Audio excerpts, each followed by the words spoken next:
Have you ever been so angry, so frustrated, so hurt, so bitter that you couldn't think straight?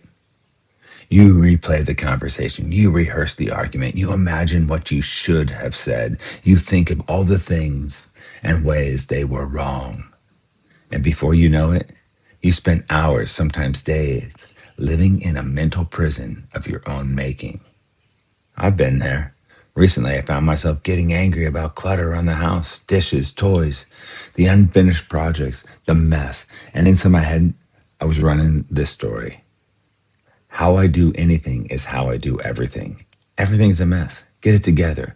And if I'm honest, I wasn't just angry at the clutter. I was angry at myself. And that's the dangerous part. Because emotions that aren't processed don't disappear. They leak. They leak into conversation. They leak into your marriage. They leak into your parenting. They leak into driving. They leak into work. They leak into the way you see yourself. And that's when I discovered something that has become one of my most valuable tools in my toolbox. Write it out. Not a published, polished journal page, not gratitude, not positive affirmations. Write the ugly stuff, write the anger, write the bitterness, write the frustration, write the disappointment, write the things you would never say out loud. Write the letter you never send. Write the rant, write the argument, write it, all of it out.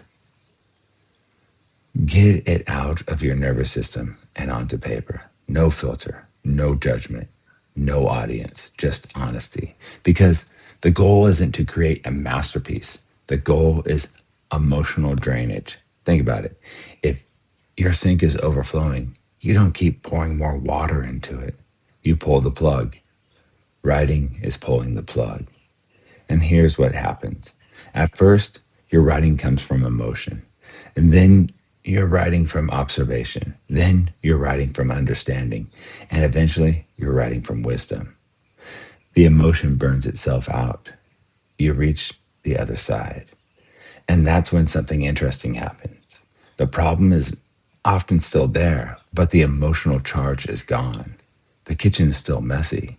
The difficult conversation still needs to happen. The challenge still exists, but now you're responding instead of reacting. And that changes everything. Neuroscience actually backs this up.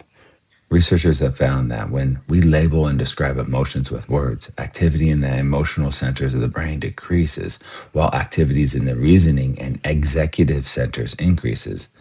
In simple language, when you put feelings into words, your brain becomes less overwhelmed by them.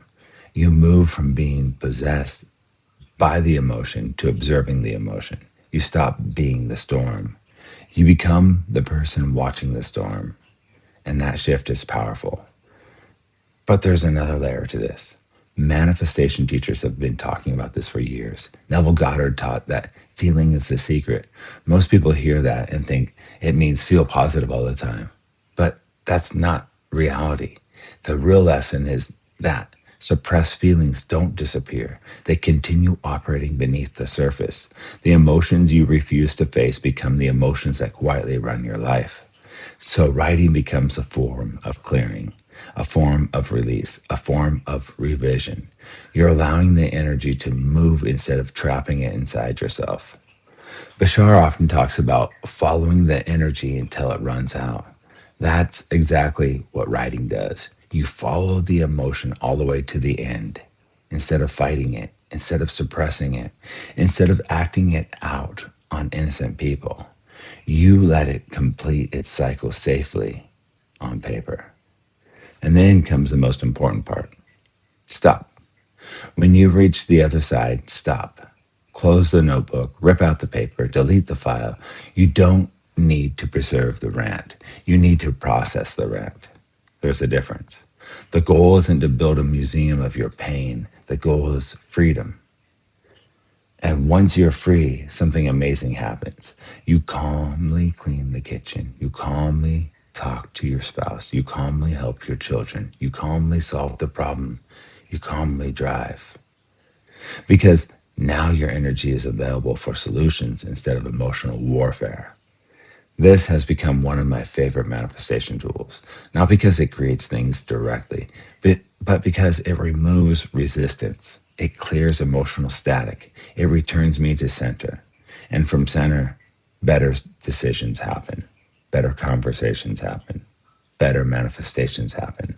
So the next time you're angry, the next time you're hurt, the next time you're bitter, before you send the text, before you fire off the email, before you explode, grab a notebook, write everything, let the storm pass through, and then meet the world again from a calmer place. Because sometimes the most powerful thing you can do isn't to react, it's to write. And when you do, you may discover that what you needed changing wasn't the world, it was the emotional state from which you were looking at it. Remember, feel it, write it, release it, then create from clarity. See you in the next video. I wish you love and peace, wisdom and understanding, and enjoy this day.